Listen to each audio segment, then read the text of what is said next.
Hi people, good afternoon and welcome back to our YouTube channel, Marjan's Garden. Ayan, nagpapausok po ako ngayon guys and naglilinis-linis din ako dito. Tapos yung aking mga roses guys ay nilipat ko dito banda. Yan, kasi yung dun sa nalalagyan nila ay kailangan kong linisan kasi marami talaga guys damo.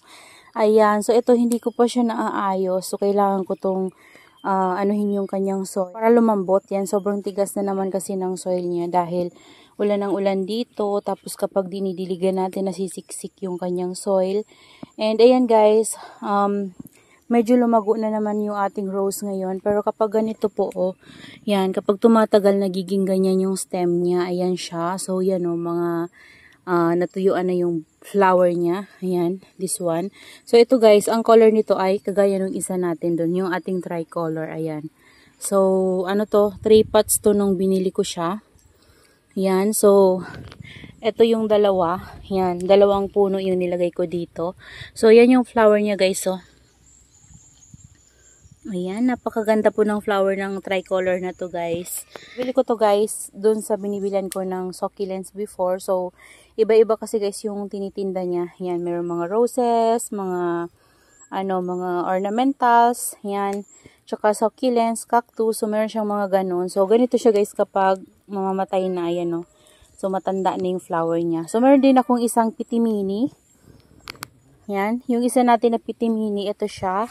Yan, ito guys, akala ko mamamatay na din to. So, nilagay ko siya sa isang medyo malaking pot. Ayan, no. Ang dungis na nga guys ng mga pot nito kasi nandito sila sa labas. Ayan, so, ayan yung mga flower niya. Ayan, so ito, matagal na siya kaya patuyo na siya. So, kapag ganyan na guys, tinatanggal ko na yung, kapag ganito na yung itsura. Yan, para kapag, kapag, mga ilang araw yan, mayroon naman dyan susulpot na panibagong usbong ng bibi dyan sa sa tinanggalan natin ng flower para yun naman yung tutubuan ng panibagong stock. Yan. So dito, ito yung yellow ko guys. So ito, kailangan ko tong palitan ng pot and napakatigas na ng niya, oh. Yan, yung roses talaga guys, nagtutuyo yung kanyang yung kanyang ibang branch. So, kailangan talaga natin yung puputulin, yung mga ganyan, para tubuan sila ng panibagong branch na healthy. Ayan. So, ito, color yellow to guys. So, nakaraan na bulaklak na to, dalawa. Napakalaki ng bulaklak nito guys. Para siyang American rose. So, yung aking naman guys, so yan, kakaayos ko lang. So, kailangan ko ding anuhin yung lupa niya para lumambot kasi napakatigas na din ng lupa niya guys. Ayan, no. Sira na din yung mga pot niya na nalalagyan ko sa kanila. Yan. So, ito guys yung ating ground orchid. So, iba-iba yung color nito. Ayan. So, ayan siya. Meron akong napat sa kanila. So, dito ko nilagay kasi dun sa napaglalagyan ko sa kanila, pumangit na sila. Kasi before guys, napakarami niyang flower. Yan. So, nung nilagay ko sila dun sa pinaglagyan ko, medyo na shaded sila dun kaya naman pumangit, tas pumayat. Ayan, so natin napakataba ng mga yan. So ngayon binalik ko sila dito para maarawan sila ng maayos. So ayan po yung ayos nila dito. Yan, kasama yung ating mga bugambilya nakahanay papunta dun. So medyo natanggal na yung ibang damo dito guys kasi na grass cutter ng papa ko yung dito sa harap. Pero yung dito banda hindi pa. Ayan. So ayan po yung itsura nila dito.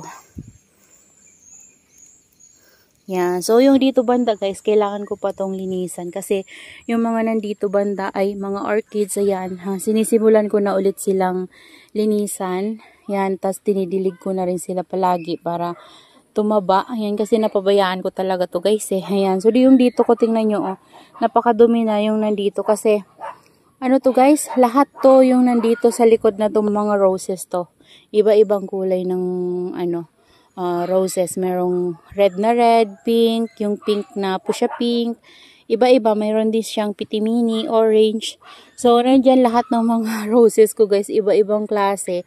Kaso lang napabayaan ko na nga. Kasi napakalawak talaga nito guys. Kailangan talagang meron akong katulong maglinis kasi napakarami talaga ng damo dito palagi. Lalo na kapag umuulan, ang bilis po nilang lumago. Ayan. So, sa ngayon, ito muna yung nagawa ko dito sa garden, guys. And may i-share pala ako sa inyo, guys, kasi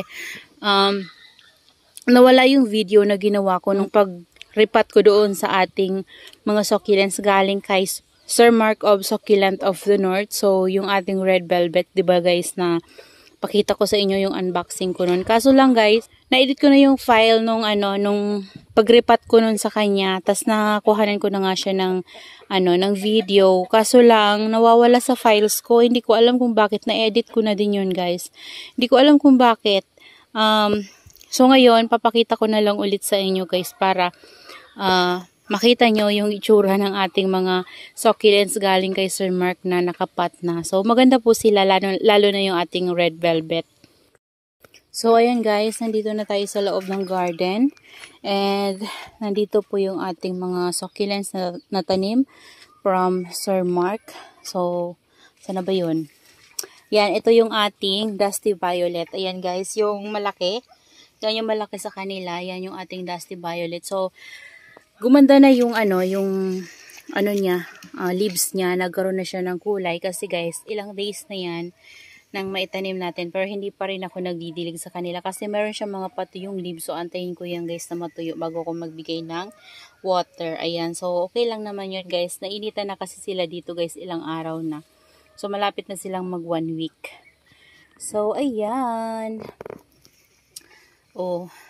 nainitan yan guys, morning sun. Ano na ngayon? 10:50 AM. So, pa 11 na. Kaya,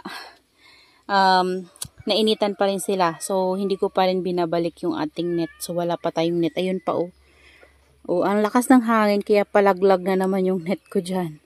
Ayan, wala tayong net dito. Talagang open sila dito guys.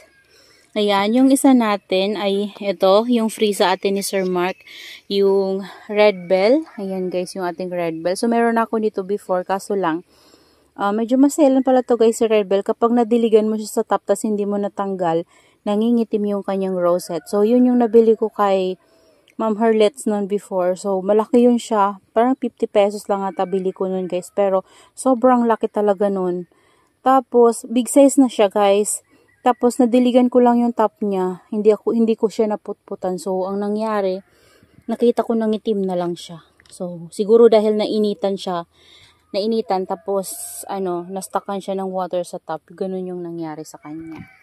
Ayan. So, yung next natin ay yung ating si Amber Rose. Amber Rose pala guys yung pangalan nito. Kamukha siya ni Tina. Ayan siya. So, hindi ko sila nilagyan ng toppings. Tingnan natin kung may roots na sila after ilang days natin silang nilagay. Ayan, marami na silang roots guys. Buhay na buhay na. So, dyan sila umiinom. Yung mga tumutuyo na leaves niyan guys, dyan sa ilalim, yan yung iniinuman nila habang nagpuproduce sila ng new roots. Ayan, so patong lang ulit natin. So, ganyan lang naman guys yung ginagawa ko. Yung mga nagtatanong kung paano ako magpat. At kung bakit pinapatong ko lang yung pagpat ko. So, ganyan lang po. Ganyan nyo lang. Tapos, ganon-ganon nyo para makailalim yung nyo. So, ganon lang. Ganon lang po yung ginagawa ko. Kasi kapag yan guys nag-roots na, pusa na yan siyang pupunta pailalim sa natin, sa soil mix na gamit natin. Yan. Kaya ganyan lang yung ginagawa ko. Pinapatong ko lang. So, dito naman banda guys. Dahil nag-rearrange tayo. So, binaba ko to dito. Ayan yung ating Crested Variegated Nevada. Ayan siya. So, tinabi ko na lang siya dito kasi wala na tayong space. So, dito, ito guys yung baby ng ating Tolimanensis at saka ito yung baby ng ating this one, si Rumba. So, sineparate ko sila. And, ginamit ko sa kanilang pot ay yung maliit lang. Ayan. So, may mga tag na rin sila. Nilagyan ko na sila ng mga tag. Tapos, ang gamit ko dito ay rice hull lang po na fresh and then yung bulok na rice hull kasi wala na tayo ibang soil mix and wala na akong ibang hinalo sa kanila guys. Yun lang. Fresh and saka fresh na rice hull and bulok na rice hull. Pinaghalo ko lang tapos naglagay tayo ng toppings na white sand yan. So, para kitang-kita yung itsura ng ating red velvet. Ayan guys, yung ating red velvet. After natin siyang maitanim, ilang days na siya na nakatanim dito sa ating garden. Pero, hindi pa rin po talaga nagbabago yung kanilang color. Ayan, ganun din yung ating laun. Ganun din siya guys. And so far po, lahat po sila ay okay naman. Wala po kung naging problema. Kahit isa sa kanila guys. Lahat sila buhay. Ayan po. So, saka ko na sila guys didiligan kapag 3 tuyong-tuyo na talaga yung ano nila, lower leaves nila, yung mga iniinuman nila dyan. So, kasi mapapansin nyo naman guys yan kapag tuyong-tuyo na, pag ginawakan mo yan, parang crispy na siya. Ayan, so yan po yung ating mga succulents na naitanim galing kay Sir Mark. Ito, ang pangalan nito ay si Elasion. Ayan o. Elasion. Si Tolimanensis, si Rumba. Tapos, this one naman, may pangalan to guys. Si Darlu. Ayan, si Darlu. Ito guys, si ano to, si Red Velvet. Yan, tatlo sila. Tapos, ito si Laun. And this one, si Star Valley. Ayan. Yung Star Valley ay parang matulis din yung kanyang leaves. Ayan. Tapos, ito yung ating Tolimanensis. And ito naman yung baby ni Rumba tsaka ni Tolimanensis. Ayan sila guys. So, yung isa natin, yung exotic natin guys, ay dito ko, nilipat ko siya. So, bali dito ko siya tinanim talaga. Pero, nilipat ko siya dito sa ating pot na to. So, hindi pa ako nakakapaglagay sa kanila guys ng toppings. So, yan yung ating exotic. So, malaki na yung exotic guys. Ayan. So, that's all for today's video guys. And I hope you enjoy watching. And see you on my next vlog. Happy gardening everyone. Ayan po. So, nainitan sila dito. So, medyo masakit yung init ngayon. Yan kasi, siguro mga ano na ngayon guys, 11 na, kasi kanina ay 10:15 na. So, ayan, so dito, nainitan dito yung ating mga carunculated succulents. Ayan sila guys. Sobrang gaganda nila at makukulay na din yung ating mga dugong. Ayan, so that's all for today's video guys. Yan, sana po ay nag-enjoy kayo sa inyong panonood at maraming salamat po sa lahat ng nanonood sa aking YouTube channel at sumusuporta sa ating YouTube channel. Thank you so much po. And bye-bye!